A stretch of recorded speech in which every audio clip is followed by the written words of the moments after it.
Raymond Delgado. Caporal Raymond Delgado.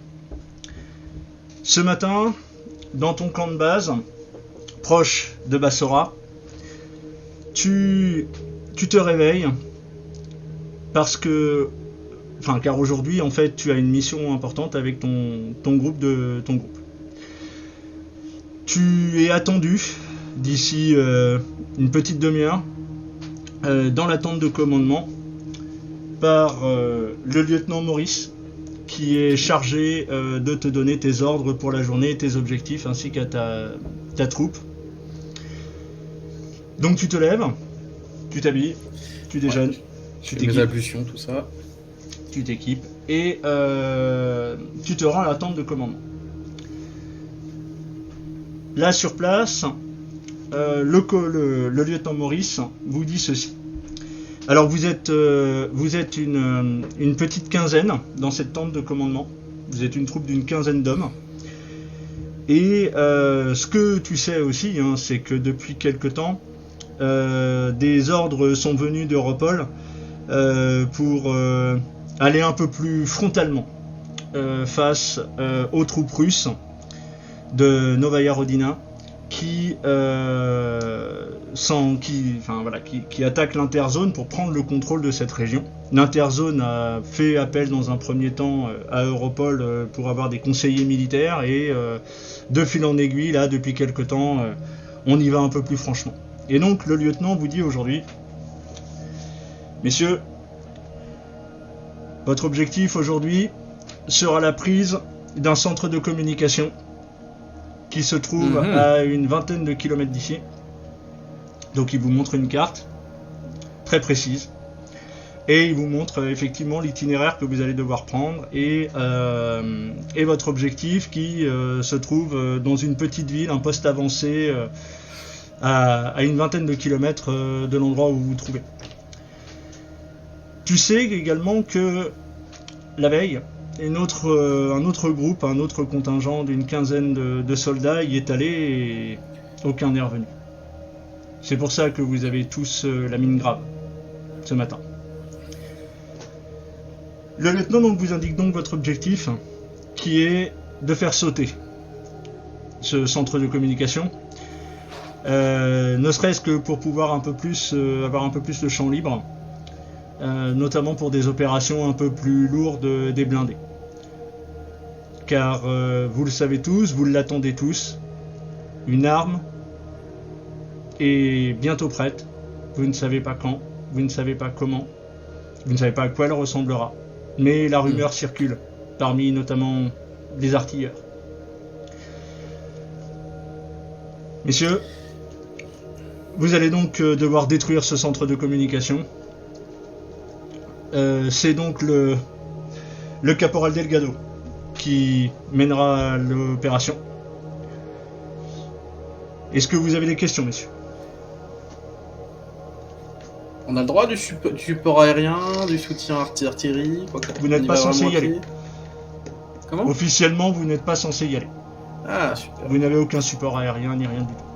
D'accord, donc on est avec nos potes et nos couteaux, quoi. Ok, j'ai une troupe de combien ? Vous avez les 14 hommes qui sont là avec vous. Ok, et on a un rapport d'observation des troupes d'en face, on a quelque chose ? L'expédition d'hier a été un échec, on suppose que la base est quand même relativement correctement défendue. Ok. Et je vous laisse, mais nous n'avons pas d'informations plus précises que ça. C'est une opération qui est risquée, mais qui est pour autant vitale pour la suite des opérations.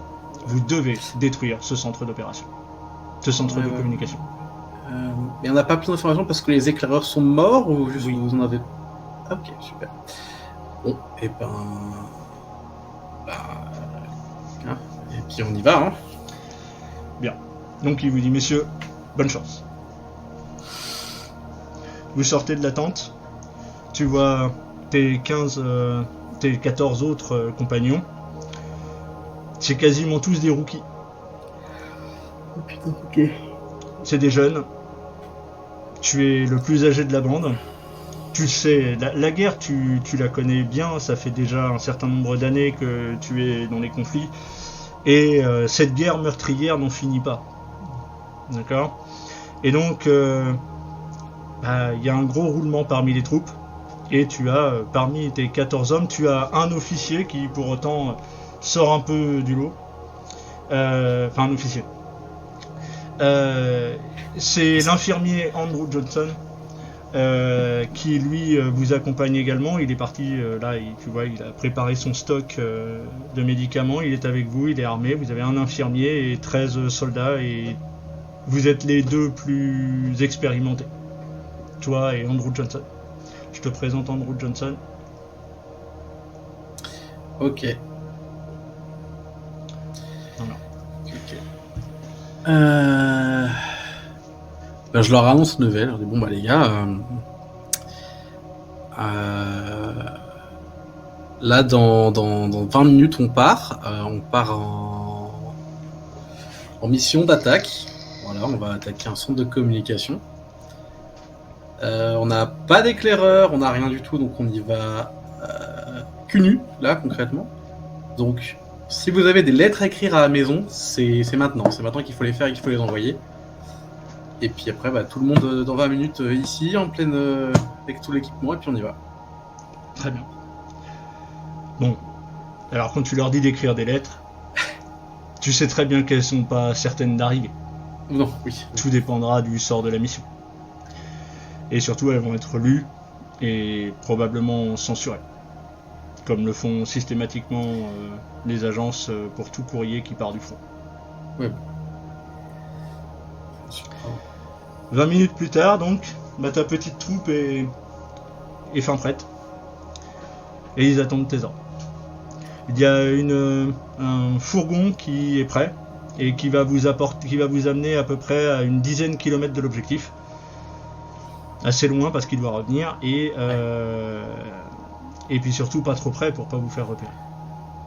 Ok, pendant le trajet, je prépare 3 équipes de 5, donc une avec moi à la tête, et 2 autres. Il y en a une qui va rester un peu en arrière en équipe de réserve, avec l'infirmier dedans, pour qu'il puisse intervenir là où il y a besoin. Puis les 2 autres, on y va de front en essayant de créer un genre de pince, quoi. En fait, une tenaille, voilà. En espérant que la situation sur place se prête à ce genre de choses, parce que sinon on va juste se faire mouler le cul. Mais bon, voilà. Tu sais que c'est une opération extrêmement risquée. Des fois, les ordres sont... Tu sens qu'ils viennent de loin et que les ordres ne sont pas pris au plus près du terrain. Ouais, ils regardent une carte, les mecs, et ils font « Oh là, c'est pas de notre couleur, là, ça serait bien que ce soit de notre couleur à ce moment-là. » C'est ça. Donc je prépare. Le camion s'arrête, vous sortez, et puis vous commencez à vous rendre vers l'objectif par petits groupes de 5. Le plus discrètement possible. Le plus discrètement possible. À peu près 2 km de l'objectif. Donc vous marchez, hein, vous êtes pas en plein désert, mais presque. C'est assez aride comme territoire. Et en fait, vous voyez de temps en temps par-ci par-là des petits hameaux. Des petits hameaux détruits. Tu sens qu'il y a eu des combats, tu vois du matériel d'artillerie, tu vois des tanks qui sont de véritables carcasses, des véhicules de transport qui sont des véritables carcasses, tu vois des trous d'obus partout, régulièrement. Tu sens qu'il y a eu des combats, les combats sont pas forcément récents, mais les carcasses sont assez anciennes quand même. Et lorsque vous arrivez à peu près 2 km de l'objectif, vous voyez au loin, en fait, vous êtes légèrement, on va dire, en petite hauteur, en fait, et vous voyez plus bas, dans une espèce de petite vallée, un petit village. Et au centre de ce village, il y a une espèce de tour métallique, je sais pas comment dire, avec une sphère en haut. Au centre de ce petit village, il y a à peu près une quinzaine de maisons. Ok. De là où on est, on voit en contrebas, ou je veux dire, on voit s'il y a des mecs ou pas, surtout. Alors, si tu utilises tes jumelles, Ouais. tu vois, de ce que tu vois là, tu vois 5 personnes visibles qui sont armées, hein, clairement. Tu discernes leurs armes. Alors, c'est clairement des armes russes. D'accord, tu les reconnais, t'en as déjà vu suffisamment. Et tu sais les dégâts qu'elles peuvent faire. Ouais. Et mais tu vois 5 personnes tu les vois passer entre des ruelles, sortir un peu des maisons, tu vois 5 Ils font personnes. des tours de ronde, quoi. Voilà, c'est ça. Mais je me dis 5 mecs, ils ont pas descendu. Ils avaient envoyé combien de mecs la veille? 15. Ah, mais à 5, ils ont pas envoyé 15 quand même. On a rien pas de vision thermique, quoi que ce soit, on est vraiment à poil, je présume. C'est une technologie qui n'existe pas pour l'instant. Ah. Ok.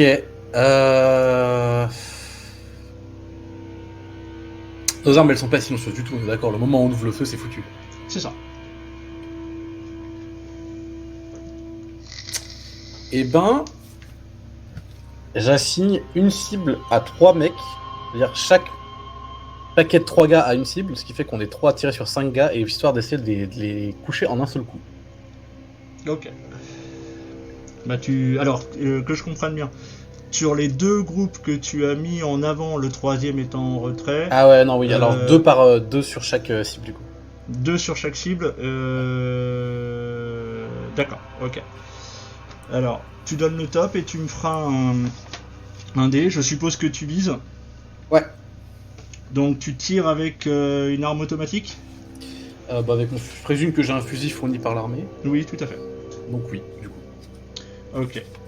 Donc, alors, tu vas me faire ton dé à toi et je vais faire les... Donc si je calcule bien, ça fait 6 dés, ok. 8 dés, ok. Vas-y, lance-moi ton dé. Okay, j'ai fait 9. Ah, c'est un jet qui est assez difficile, c'est raté. Ouais, mais je t'ai pas sur la tirée, y'a moyen. Oh, bah dis donc. Ok. Sur les 5, il y en a 3 qui sont abattus. Pleine tête. Yes. Okay. Headshot. Et par contre, les autres ont raté. Ouais, c'est déjà pas donc mal. Ça y est, l'alarme est donnée. Vous voyez que ça bouge. Et vous commencez à vous faire canarder. Parce que clairement, ceux qui ont raté ont vu d'où... Enfin, ceux qui ne sont pas morts ont vu d'où les tirs partaient. Ouais. Et donc ça vous tire dessus. On n'a pas de couvert, on n'a rien. Vous êtes au sol, légèrement surplomb. À peu près, là vous êtes avancé, vous êtes à peu près à 400-500 mètres de la cible. Putain, on est en hauteur, on a l'avantage. On n'a pas des grenades ou un truc, non? Si, on a vraiment qu'avec nos filles. Si, tout à fait, vous avez des grenades. Mais il faut les envoyer à 500 mètres. Ouais, non, mais ça, c'est pas tellement la question. Sur scène, c'est que des grenades de fragmentation, on n'a rien de tactique ou de... Non. Ok. C'est un genre de petit hameau avec une tour au milieu. Les maisons les plus proches, elles sont où? Les maisons les plus proches, elles sont à 450 mètres de vous. C'est des maisons, elles ont un étage, toit plat. Okay. Alors ça vous tire pas dessus de là. Quand tu essayes de repérer rapidement d'où les tirs viennent, ça vient de d'autres endroits dans la ville, sur d'autres toits et qui sont un petit peu plus éloignés, on va dire. Mais clairement, tu sens que ça s'agite beaucoup et ça vous tire dessus. Ça ne cherche même pas à savoir vraiment si ça vous touche ou pas. Ok, et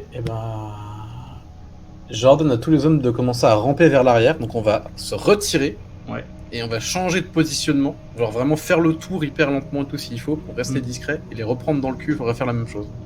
Alors pendant ce temps-là, le feu continue d'être nourri dans votre direction, enfin dans la direction d'où venaient vos tirs. Et ça tire jusqu'à un certain moment où, au bout de quelques minutes de feu, ça ne tire plus. Et donc vous voyez que... alors, T'as pas vraiment une vue dégagée là pour le coup, comme vous essayez d'être discret et que vous rampez, vous n'avez pas de vue dégagée sur ce qui se passe, mais de ce que tu vois, il y a une troupe de 5 soldats qui approchent le positionnement d'où venaient les tirs. Là, on n'y est plus du coup. Non, vous n'y êtes plus puisque vous faites le tour, comme tu m'as dit, et tu vois de là où tu es, tu distingues pas très bien ce qui se passe, mais tu vois un groupe de, tu dis 5-6 hommes là qui se dirigent vers l'emplacement où vous étiez quelques minutes plus tôt. Ils sont loin de nous ? Bah non, vous n'avez pas parcouru une distance considérable. On va leur grenader leur race. Hein. Ok. Fais-moi. Alors, sur 10 mecs, il y en a 5 qui envoient leur grenade, je pense. Ça devrait être large pour buter 5 pélos. Il faut que je fasse quoi comme jet ? Tu me fais un jet de lancer explosif, donc assez doué, et le jet est assez difficile, faut que tu fasses moins de 5. 4. Ça passe. La grenade explose, t'entends des hurlements, et ça tire de nouveau depuis le village, dans la direction où les hommes étaient partis, où vous vous trouviez quelques minutes plus tôt. Ils retirent là où on était avant ? Ouais. Ok, ben on va continuer à essayer de faire le tour. Tous les 15, en gros, l'idée c'est qu'on soit un angle à 90 par rapport à eux, c'est-à-dire qu'en gros ils tirent à cet endroit-là et nous on est là. Ok. Voilà, avec même on le voit. Okay. Et qu'on les repère et on leur remet les rafales quoi. C'est-à-dire tu vas faire le tour petit à petit, tout le tour du village et tu vas en dégommer un au snipe. Okay, ouais. J'ai compris l'idée.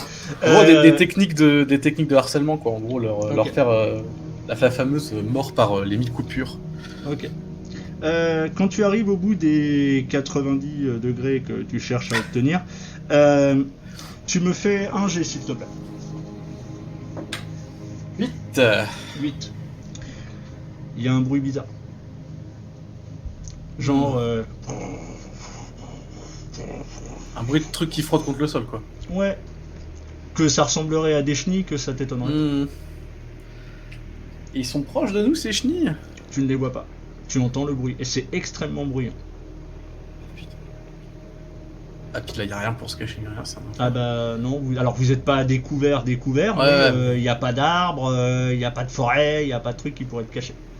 Ok. Je dis parce que je présume qu'on a de les radios quand même.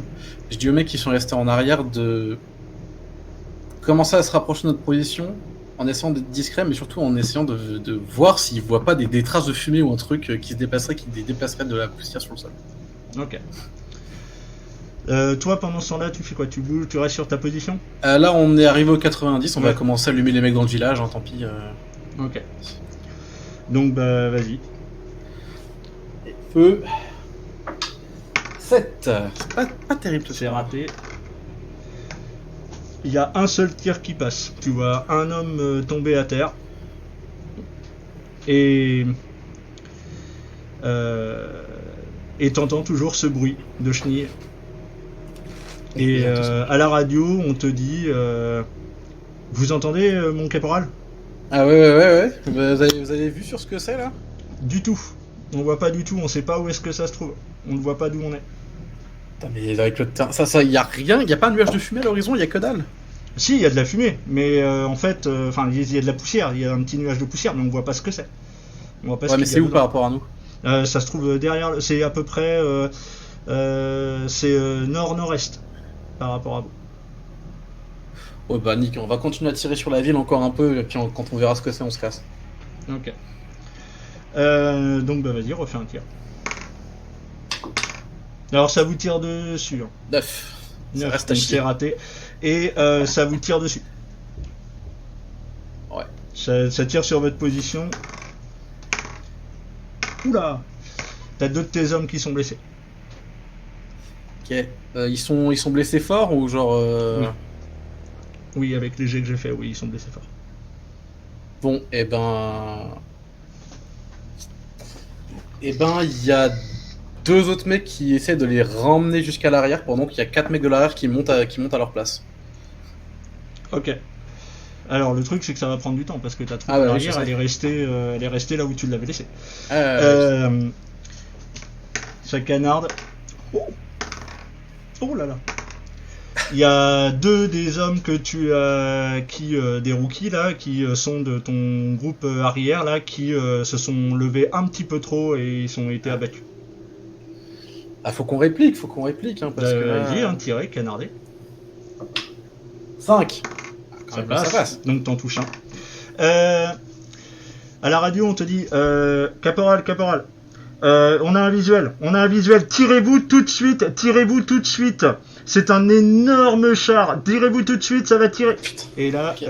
en fait, je te laisse une demi-action. Ok, bah je préviens tout le monde et puis on va... Ah putain. En fait, le tank, tu n'as vu qu'au dernier moment. Ouais. Il a contourné le village, il a un angle de tir sur ta position, il tire, et tout le groupe est au sol. Et toi, tu vas pas bien du tout. Non, j'imagine. Tu vas pas bien du tout. T'as les oreilles sonnées, tu es au sol. Tu n'as pas perdu connaissance, mais clairement, tu es complètement... Enfin, voilà. C'est pas glorieux, complètement- quoi. Ouais, non, t'es complètement à la masse. Tu t'inspectes, tu fais quoi?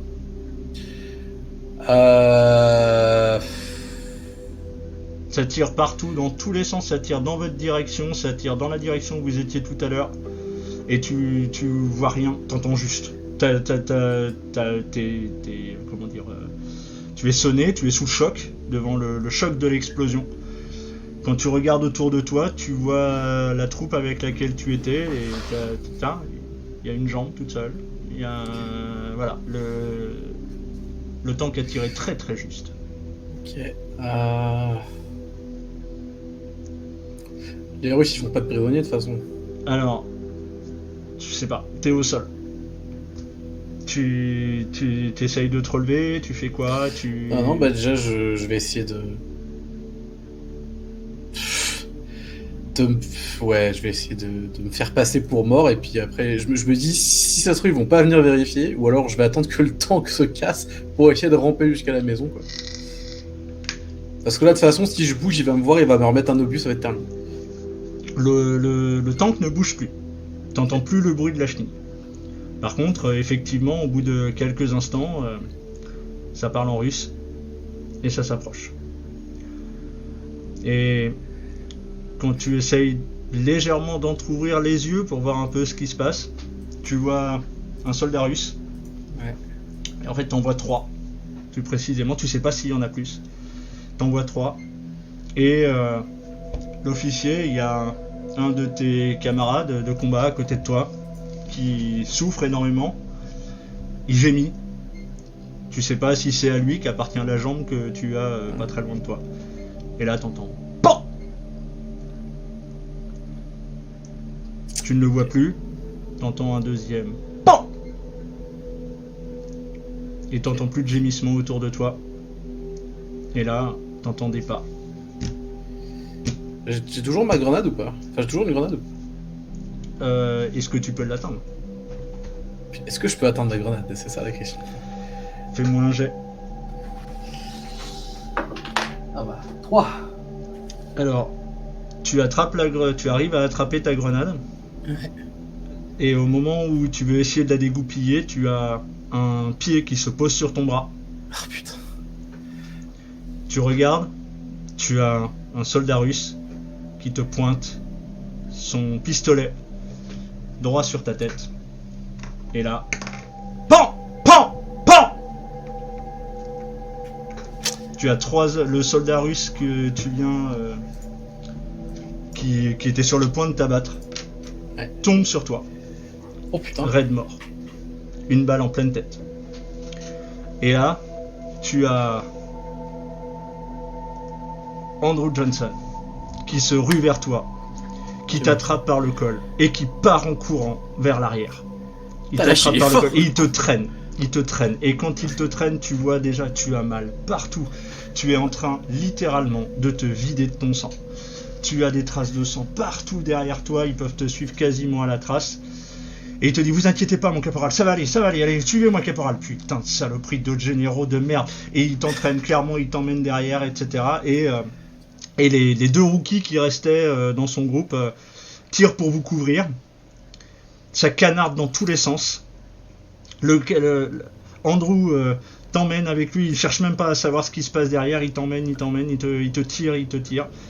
Et finalement vous arrivez à trouver un couvert à peu près 400-500 mètres de l'endroit où vous étiez. Tu as très très mal, t'es en train de te vider de ton sang. Fais-moi un jet d'ailleurs s'il te plaît. 5. Tu perds connaissance. Tu es en train de perdre connaissance. Tu perds connaissance et toutes les dernières paroles que tu entends, c'est Andrew qui te dit ça va aller mon caporal, ça va aller, je vais vous soigner. Et tu perds connaissance. Yes. Lorsque tu te réveilles, tu entrouvres les yeux et en fait, tu es toujours dans le désert, tu vois toujours ce sable, tu sens ce sable sous tes mains. Tu es incapable de te relever. Quand tu jettes un œil un peu sur toi, tu vois que tu as une énorme ceinture qui te serre la cuisse. Tu as... Voilà, le Andrew, il est au-dessus de toi, il essaye en fait. Tu vois qu'il est en train de faire... Tu ne ressens absolument plus la douleur, tu es dans un état second. Et Andrew est en train clairement tu comprends qu'il est en train de te soigner, mais en fait ce qui est étonnant c'est la façon dont tu le vois. C'est flou, t'as du mal à discerner ses traits, tu ne ressens plus la douleur, tu te sens léger et en fait à y regarder de plus près autour de toi, tu vois des silhouettes blanches, presque lumineuses. T'en as à gauche, à droite, et puis il y en a beaucoup. Tu saurais pas les compter. T'es pas en mesure de les compter. Et tu vois ces silhouettes là qui sont un peu au loin et certaines sont... Voilà, t'en vois quelques-unes qui se rapprochent de toi. Et tu es incapable de réagir. Alors t'entends toujours Andrew, mais sa voix est de plus en plus lointaine. Pour toi, c'est clair, c'est fini. Dans ta tête, c'est fini. Et ces silhouettes s'approchent de toi et l'une d'elles est vraiment très proche. De plus en plus proche. Elle se rapproche de toi et au fur et à mesure qu'elle s'approche, tu constates que son ventre est arraché, que ses boyaux pendent et son visage, il n'y a plus d'yeux, il n'y a plus de nez, il y a une énorme bouche sanguinolente avec des crocs, des dents pointues et une bouche qui s'ouvre vers toi et qui se rapproche de plus en plus et tu commences à paniquer en train de te dire mais quoi, mais c'est une vision d'horreur que tu as sous les yeux. Je me dis je vais crever. Je suis déjà mort et je vais quand même crever. Exactement, c'est exactement ce que tu te dis. Et là, tu comprends pas exactement, t'entends un gros pan et un homme tombe sur toi, un pistolet à la main. Ce pistolet tombe à côté de toi. Tu sais pas comment c'est possible, tu sais pas comment c'est arrivé. Le temps et l'espace sont particulièrement troubles. Et tu vois derrière Andrew, tu distingues derrière Andrew d'autres silhouettes et une forme qui, elle, n'est pas blanche et lumineuse. Fais-moi un jet, s'il te plaît. 7. C'est un soldat. Très probablement russe. Ni une ni deux. Tu prends le pistolet qui se trouve à ta main et tu tires. La silhouette, qui ressemble franchement à un soldat, s'effondre au sol. Andrew se retourne brusquement, te regarde et tu perds à nouveau connaissance.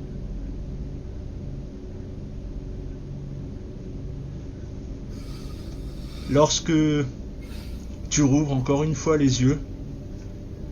Tu ne vois qu'une énorme lueur blanche autour de toi. Tu ne sais absolument pas où tu es. Tu ne sais absolument pas ce qui se passe. Comment tu réagis? Qu'est-ce que tu fais?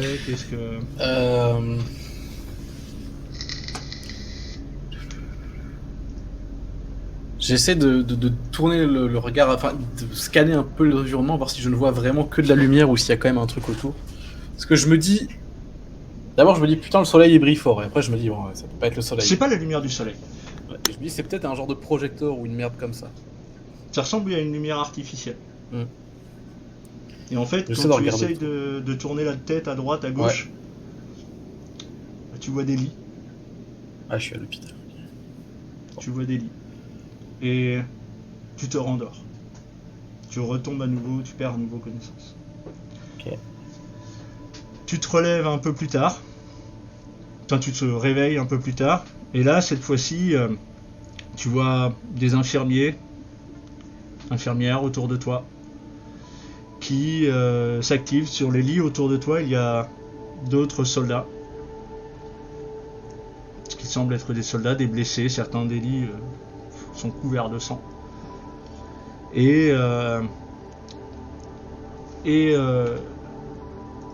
à un moment donné, l'un des infirmiers dit Docteur, il est réveillé. Et là, tu vois un médecin s'approcher de toi, en blouse blanche. Et il te dit Caporal, vous revenez de loin. Ouais, j'étais qu'à 20 km pourtant. Tu vois qu'il sourit. Il fait oui, mais on a bien cru ne jamais vous récupérer. Bon, alors je préfère vous prévenir tout de suite, va falloir être sage. Votre jambe est potentiellement récupérable. On a réussi à empêcher l'hémorragie. Je vous garantis pas que vous allez pas boiter pendant quelques temps. Mais en tout cas, l'infirmier Johnson a bien fait son travail, il vous a sauvé la mise. Vous devez une fière chandelle. Il est dans le coin là, parce que je pense que je tutoie un... Non, je ne sais pas où il est. Et de la troupe, il reste que moi, quoi, au final. Vous n'êtes que 2 à être rentrés. À ma connaissance. Ok. Et le camp, là, c'est toujours aux mains des Russes? J'ai pas l'information que vous me demandez. Moi, vous savez... là, vous savez où vous êtes? Je sais pas, à la base, non? L'hôpital de la base? Non. Vous êtes... vous êtes à Halte Paris, monsieur. Ah ouais. Vous êtes resté dans le coma pendant une bonne quinzaine de jours. Ah. Et sans ce rapatriement express, vous n'auriez jamais pu survivre. On a quand même passé 17 heures d'opération sur vous. Ah. Ok. Du coup, là, j'en ai pour combien de temps encore, là? Tout dépendra de vous. C'est-à-dire? Si vous vous accrochez, si vous luttez, va y avoir de la rééducation, bien évidemment. Mais vous en avez pour un bon moment. Pour remarcher correctement, pour peu que vous puissiez un jour remarcher correctement. Ok. Cool. Bon, reposez-vous. Et je reviendrai vers vous plus tard. Tu finis par t'endormir. Tu es bourré de cachetons. On t'en donne, hein. On me donne des cachetons, de l'eau. Voilà. On vient régulièrement changer tes bandages. Il va se passer comme ça 2 bonnes semaines à l'hôpital. Sans que tu puisses te lever. On t'interdit de te lever. Et un matin, t'es réveillé par toute une agitation. Enfin, une agitation. Tu sens que voilà, ça bouge autour de toi, tu te réveilles et là tu vois en fait une troupe de 5 officiers qui sont entourés du médecin avec qui tu as parlé quelques semaines plus tôt Et ils font le tour des lits. Tu reconnais immédiatement les grades. Et notamment, tu as un général d'armée qui est présent. C'est le général... mince, attends, 2 secondes, je recherche son nom. C'est le général Delcourt. Le général Delcourt, tu sais qui c'est. C'est celui qui commande en fait les unités basées dans cette région de l'interzone. Ça fait pas 2 secondes dans ta tête, donc tu percutes que c'est lui qui a donné l'ordre. Ouais. Et il arrive à ton niveau. Il te fait Caporal Delgado, c'est ça? Ouais. En général, je m'excuse si je claque pas des talons, mais j'ai un peu mal aux jambes là. Vous m'en direz tant. Bien. C'est une grande joie de voir que certains de mes hommes sont encore debout. Si je puis dire. Toujours est-il que... Passez me voir quand vous serez sortis. Ok. Quoi? Il continue son chemin. Ok. Il continue son chemin, il fait le tour, il inspecte, il regarde les hommes, il écoute les infirmiers. Le soldat qui se trouve à ta gauche, il finira unijambiste. Un peu plus loin, tu discernes vaguement une discussion, un autre a perdu son bras. Il a fallu couper. Donc, voilà, la petite troupe se disperse. Une petite ellipse de près d'1 an va s'écouler. Durant cette année, tu as passé ton temps en rééducation. Rééducation plutôt efficace, car au bout d'1 an, eh bien, tu remarches presque normalement. On va dire que ta jambe te lance quand il pleut, mais tu arrives à te déplacer à peu près normalement. Et d'ailleurs, c'est le jour où officiellement on va te laisser sortir. Définitivement. On te donne un uniforme de caporal tout neuf. Que fais-tu pour ton premier jour de libre depuis près d'1 an? Je vais manger un truc bon. D'ailleurs, je ne l'ai pas précisé, mais durant cette année, régulièrement, les nuits, fais des cauchemars. Tu revois cette silhouette avec ses dents, ses crocs. Clairement, ce ventre déchiqueté, ces boyaux qui ressortent, c'est à... Voilà. Que fais-tu au bout de tes 1 an de convalescence?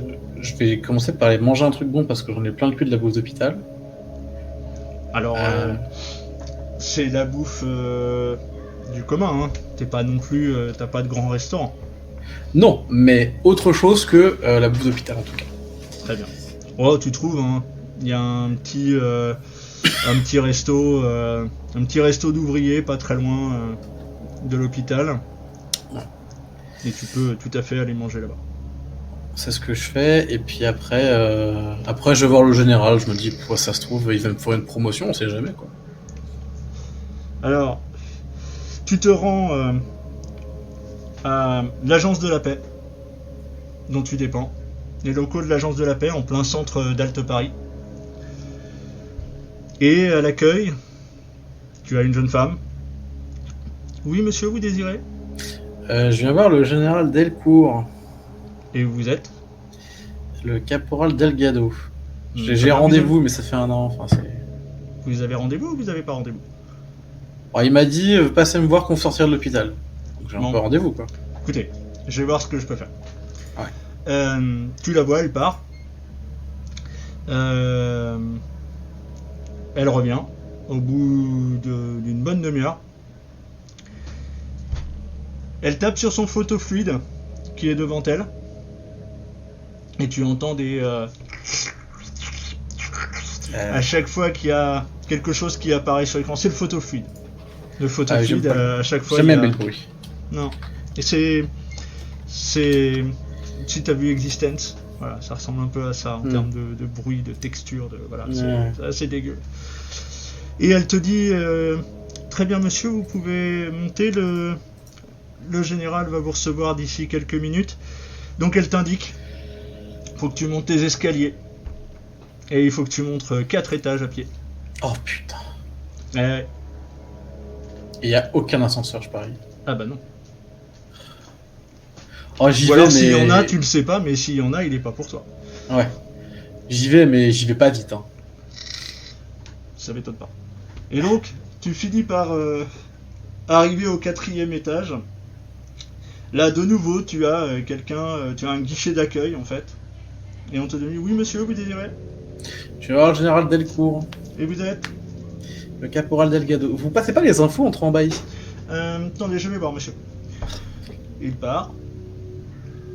Il revient 10 minutes plus tard. Tu fais oui monsieur. Suivez-moi s'il vous plaît. Et donc il t'emmène dans un couloir.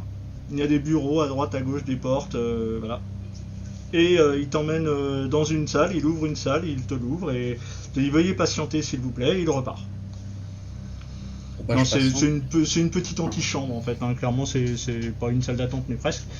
Ouais. Et au bout d'une bonne demi-heure, tu as un jeune soldat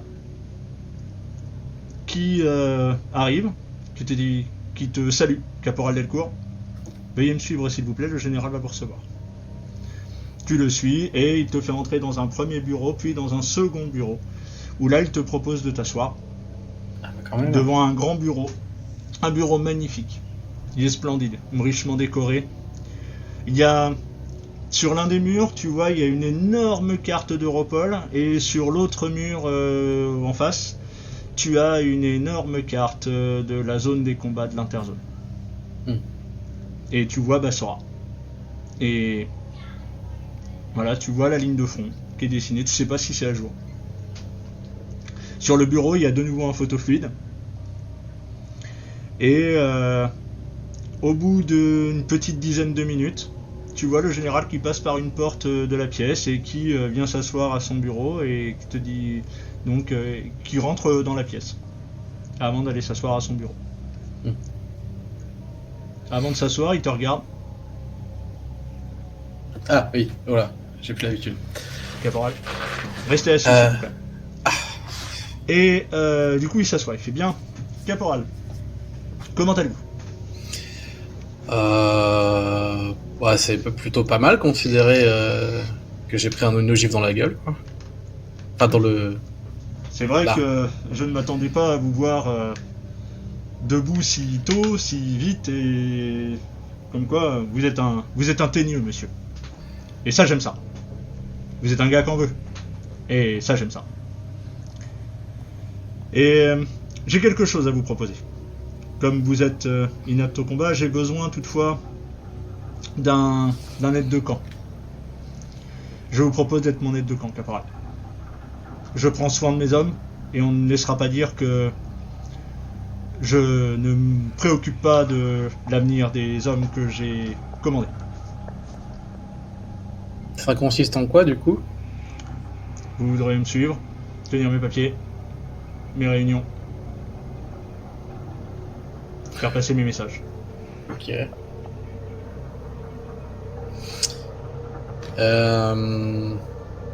Parce qu'il y a zéro chance que je retourne sur un front, de toute façon, ça c'est fini, on est d'accord. Tu lui demandes? Ouais. Tout dépend de vous. Si vous acceptez, vous resterez auprès de moi. Si vous préférez retourner au combat, ce que je comprendrai tout à fait, comme vous êtes un gars qui en veut, non mais j'ai de la rééducation à faire encore là avant d'y retourner. Tu acceptes? Ouais, mais je voudrais vous poser 2-3 questions avant quand même. Allez-y, dites toujours. On l'a prise, Bassora, ou pas? Alors Bassora est à nous, mais la position que vous attaquiez? Ouais. Oui. Ah. Et comme vous n'êtes pas en train de rajouter des détails, je suppose que ça a été plutôt sanglant et pas très glorieux. Attention aux commentaires que vous faites, caporal. Ah, pardon, excusez-moi. J'ai perdu l'habitude dans l'hôpital. Je le passe parce que effectivement Vous avez combattu bravement, mais sachez, caporal, que les aides de camp doivent savoir tenir leur langue. Mes excuses. Et D'autres questions? ouais, il y avait un caporal Johnson avec moi. Je vais me renseigner, pourquoi? Bah, pour savoir où est-ce qu'il en est, parce qu'il m'a sauvé la vie, quoi. Enfin, il m'a sorti de tout ce bordel. Écoutez, je vais donner des consignes pour voir ce qui est advenu de cet officier. Il y a quelqu'un qui a écrit un rapport sur l'opération. Secret défense. Ah ouais. Ok. Comme vous n'êtes pas sans l'ignorer, nous ne sommes pas censés être intervenus sur cette zone. Ah oui, c'est vrai. Et alors, ça va vous paraître un peu bizarre, mais il n'y a pas eu de... Bah, dites-moi juste oui ou non, ou alors vous allez me dire secret défense, et puis voilà, mais... Des rapports de créatures humanoïdes bizarres? Il hausse un sourcil. Pardon. Non, mais quand j'étais en train de presque mourir, j'ai vu un truc, mais ça devait être la fièvre. C'est... Très probablement. Non, mais c'est pas... Excusez-moi, c'est pas très intéressant. Avez-vous d'autres questions, caporal? Du coup, ça commencera? Eh bien écoutez, rendez-vous demain matin à 8h, ici même. Je vous donne votre accréditation. Il sort un papier d'un des tiroirs, il remplit l'accréditation. Je te dis, présentez-vous demain matin avec ce document. Ok. J'ai une toute dernière question. Est-ce qu'il y a un ascenseur dans ce bâtiment?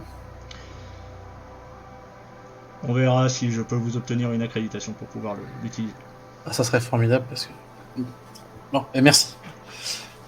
Au revoir, caporal. Bah, je prends son papier, je le salue.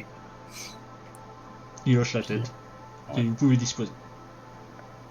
Et puis Et il retourne à ses trucs. Voilà. Donc, le lendemain matin, tu reviens, tu prends ton poste. Clairement, c'est un boulot de bureau. Oui. C'est un boulot de bureau. Tu prends ses rendez-vous, tu prends ses notes, etc. Tu transfères des messages qu'il te demande de transférer. Tu lui sers de secrétaire particulier. Clairement. Et puis, le 20 novembre 1950, cela fait désormais quelques semaines que tu es à son service. Il y a une réunion de crise à laquelle le général est convié. Vous vous rendez dans un des bureaux du 7e étage. Tu peux utiliser l'ascenseur avec le général.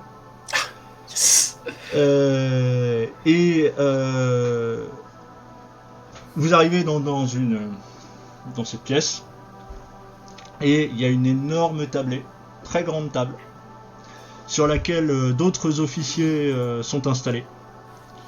Clairement des généraux, des maréchaux, un grand logo de l'agence de la paix au-dessus de celui qui te semble être le responsable de toutes ces personnes. Vous, les aides de camp, vous êtes assis autour, d'accord, derrière chacun de vos généraux ou officiers respectifs. La réunion de crise du jour porte sur quelque chose qui vient d'être placardé un peu partout dans la ville. Un peu partout dans la Titanopole d'ailleurs. Les rapports montrent qu'il y en a un peu partout, Halte Londres, Néo-Berlin. C'est une énorme affiche qui s'appelle l'appel des catacombes et qui inquiète pas mal les officiers présents. Et clairement, dans la discussion, c'est assez tendu. C'est assez tendu parce que depuis la disparition d'Albert Einstein, clairement, on sentait bien qu'il y avait quelque chose. Enfin voilà, les renseignements qu'ils avaient à droite, à gauche, car l'agence de la paix, tu n'es pas sans l'ignorer, gère aussi parfois les affaires intérieures. D'ailleurs, il y a quelques officiers des affaires intérieures qui sont présents à cette table. Et la réunion de crise du jour porte sur l'appel des catacombes. Certains disent, mais attendez, normalement ça devrait être terminé, tout ça, Jean Moulin s'est suicidé avant son procès, enfin, voilà, il n'y a pas de raison que ça commence. Donc, des discussions comme ça s'enveniment, etc. C'est assez tendu, ça s'engueule, ça sait pas quoi faire. Certains proposent de tirer dans le tas en fait, hein, c'est de prendre, de faire le tri, enfin de récupérer tous ceux qui avaient été surveillés à l'époque de Jean Moulin, d'essayer de voir un petit peu tout ça et de pas hésiter à les infiltrer. Enfin voilà, il y a plein de propositions qui sortent, etc. Et ça fait à peu près 2 bonnes heures que ça discute et tout. Vous, les aides de camp, vous êtes silencieux derrière, assis sur votre chaise, vous bougez pas. Voilà, on fait rien. Pour te décrire un peu la disposition de la pièce, donc toi, ton général, il est proche de la porte d'entrée, là où vous étiez. Donc toi, t'es assis près de la porte, etc. Et puis les autres sont autour. Et à un moment donné, la porte d'entrée éclate en morceaux. Ah, éclate en morceaux. T'as un grand coup, la porte, bam, s'ouvre en grand, et là, un homme entre, et tu le reconnais immédiatement. C'est lui. Tu n'as pas le temps de réagir, qu'il hurle, à bas la guerre, à bas l'armée, et il a quelque chose à la main, qu'il lance le plus fort qu'il peut. Comment tu réagis? Tu as une fraction de seconde pour réagir. Quand je me mets à couvert. Tu te mets à couvert, je me planque derrière ma chaise ou je ne sais quoi, mais voilà. Alors bah là, le couvert le plus proche, en fait, c'est de lui sauter dessus et de sortir dehors. Ah bah c'est ce que je fais. Ok. Donc tu lui sautes dessus. Une explosion terrible. Et c'est indescriptible. Il y a des morceaux de chair, enfin voilà, ça explose de partout. Et toi, tu es allongé sur cet homme. Andrew Johnson, celui qui t'a sauvé l'œil. C'est la panique totale. Tous les hommes sont sonnés à terre, etc. Voilà, tu sais pas exactement. C'est très très confus. Il y a de la poussière, il y a des décombres. Enfin voilà, les vitres ont explosé. C'est pas une petite grenade qui vient de balancer. C'est quelque chose d'un poil plus puissant. Que fais-tu? Je jette déjà un coup d'œil derrière. Il y a l'air d'avoir des survivants ou... Pour l'instant, tu ne le sais pas. Il y a des hommes à terre, il y a du sang, ça crie, ça gémit, ça... Voilà, c'est la confusion la plus totale. Je peux faire rouler sur le côté et je lui... Et là, Andrew se retourne vers toi et il fait... C'est toi, Delgado? Bah oui, mais alors par contre, on a intérêt à courir vite. Hein. Tire-moi. Et il se tire. Et là, tu vois, il arrive dans le petit... la petite antichambre en fait qui précède la porte. En fait, c'est là où les généraux ont déposé leurs vestes, leurs manteaux, etc. Et tu le vois, il cherche, il prend un manteau, il se le met sur le dos et il te dit viens avec moi. Et tu vois, il commence à descendre les escaliers. Qu'est-ce que tu fais? Ouais, je vais avec lui, hein. C'est-à-dire que moi les généraux j'en ai pas rien à foutre en vrai. Que lorsque tu jettes un dernier regard sur la pièce, tu vois des silhouettes. Tu vois des silhouettes toutes blanches. Une fraction de seconde. Oh bah je me casse d'autant plus vite. Ok, vous partez tous les deux, vous sortez, c'est la pagaille. Et là, il y a des hommes qui commencent à monter et tu vois Andrew qui fait vite, vite, il y a un malade qui a acheté une grenade, vite, vite, allez sauver les survivants. Et puis tu vois, vous descendez tous les deux, il s'appuie sur toi. Comme si, tu vois, il était blessé et voilà, il s'appuie sur toi et vous descendez comme ça, vous arrivez tant bien que mal à sortir.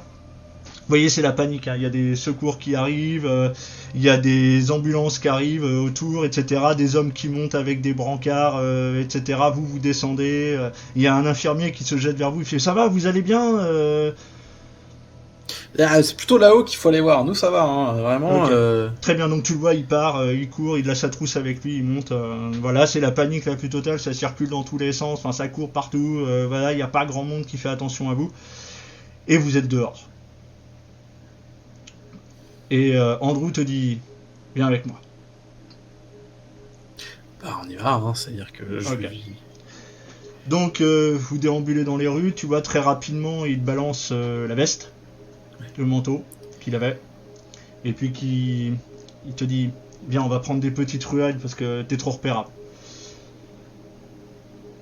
Voilà, avec ta tenue, t'es trop repère. Ah, et ouais. donc, il t'emmène dans des petites ruelles, etc. Et au bout de... Ah, t'as quand même mal à la jambe, hein, ça fait quand même 2 bonnes heures que vous marchez, c'est compliqué. En plus, faut vous cacher, faut faire attention, vous surveiller, etc. Et puis au bout d'un moment, tu vois que même lui, il se détend un peu. Tu sens que la pression retombe. Et il te dit, viens avec moi, vous rentrez dans un immeuble. Il monte au premier étage. Il ouvre une porte. Et là, vous entrez dans un petit appartement. Et il te dit, vas-y, change-toi.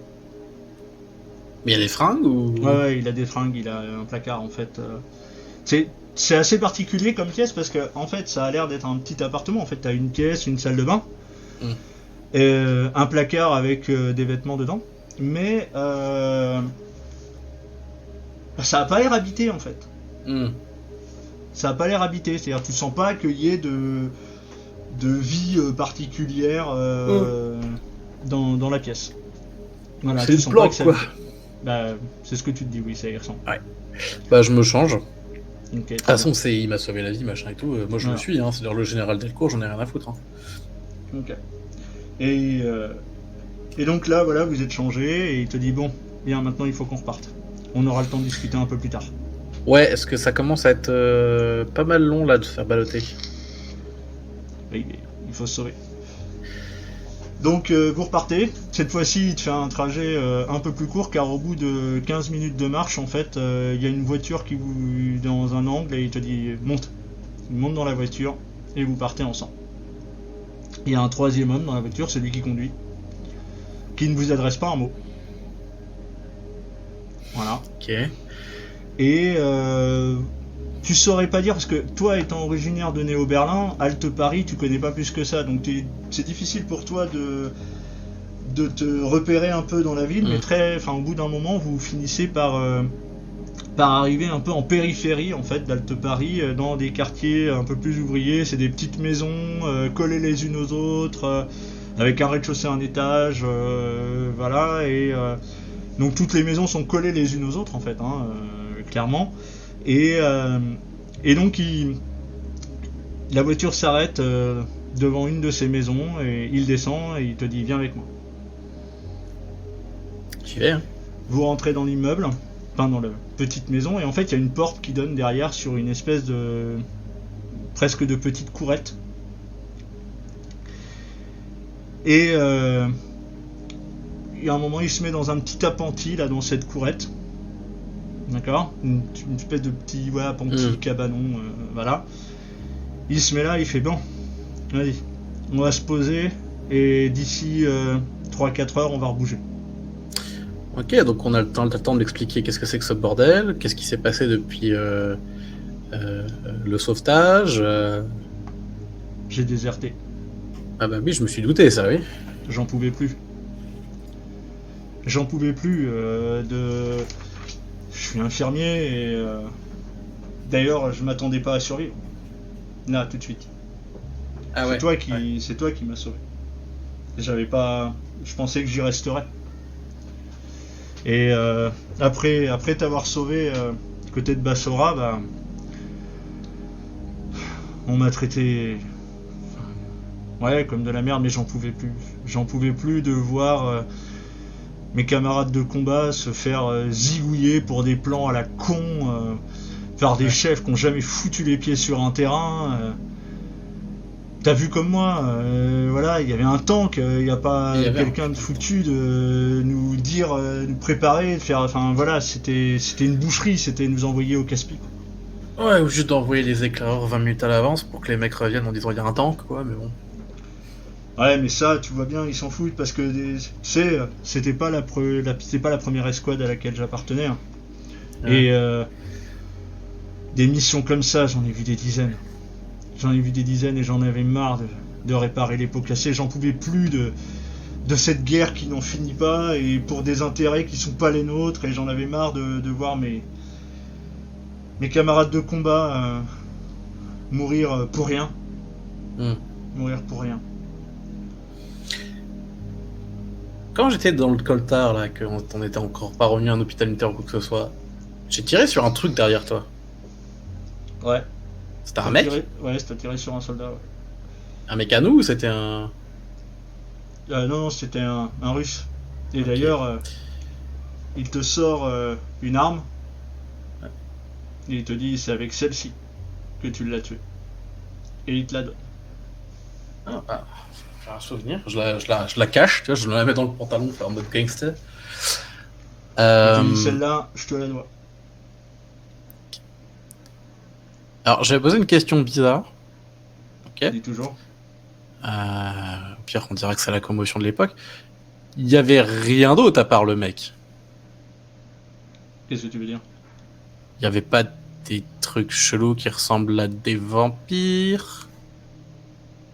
Tu regardes, il fait. Pourquoi tu me parles? Non, mais ça devait être la commotion cérébrale.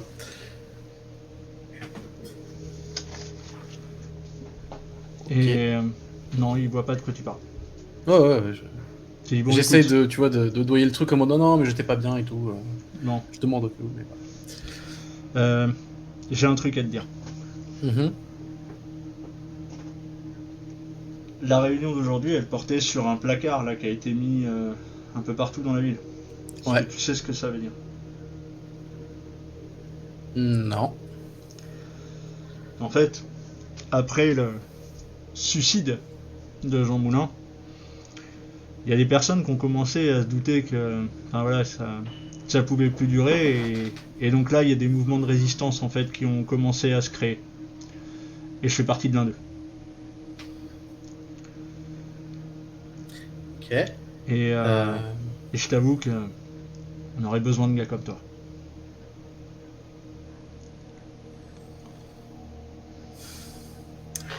Ok.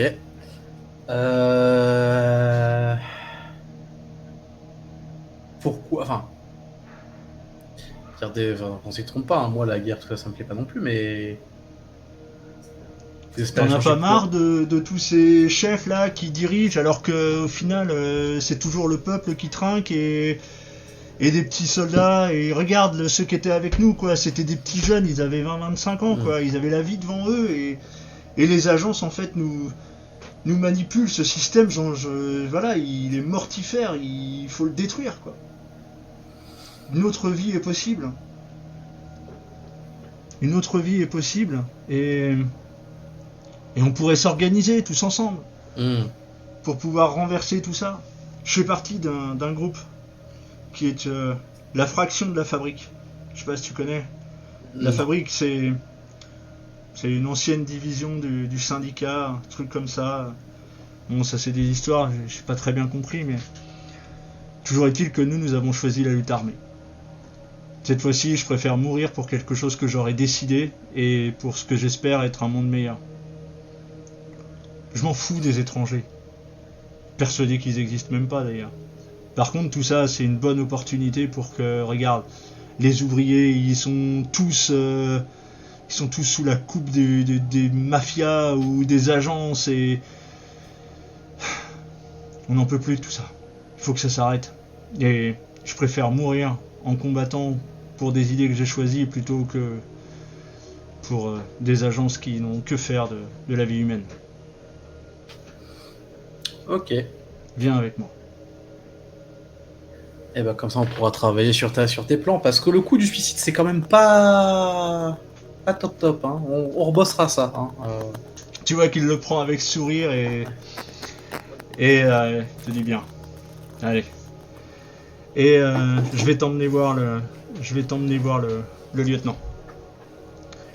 Et au bout de 4 heures d'attente là-dedans, donc vous mangez, hein, il a des trucs en boîte et tout, voilà, vous pouvez consommer, il n'y a pas de souci.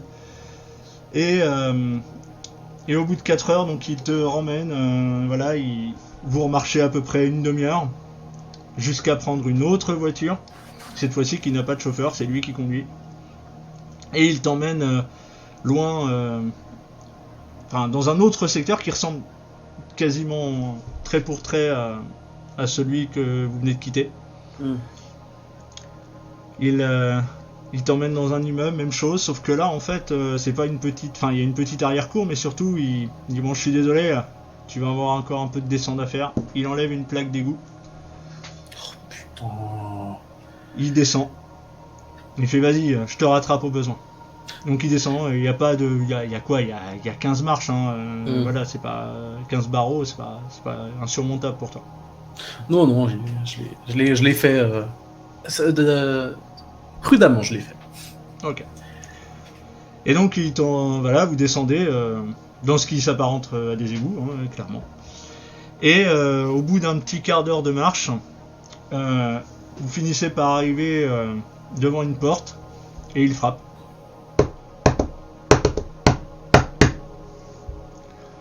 Et derrière, on lui répond. Même signe. La porte s'ouvre. T'entends des verrous qui se dévissent, hein, enfin qui sortent. Et la porte s'ouvre. Là, tu vois un homme qui vous laisse entrer, qui referme derrière vous.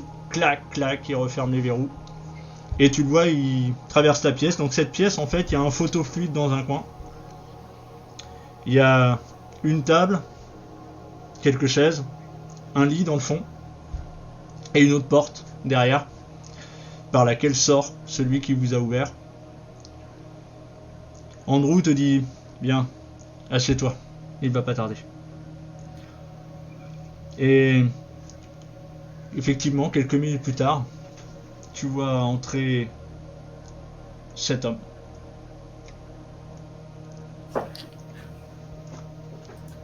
Et il s'assoit face à vous. Et il fait... Andrew, qui me ramenez-vous? Alors il te présente. C'est le caporal Delgado que j'ai sauvé à Bassora et qui aujourd'hui m'a sauvé. Et oui, car vous n'étiez pas censé revenir. Mais bon, très bien. Je suis heureux de vous voir en vie et je suis heureux qu'il vous ait sauvé. Caporal Delgado, je me présente. Je suis le lieutenant Durati. Et effectivement, on aurait besoin de gens comme vous.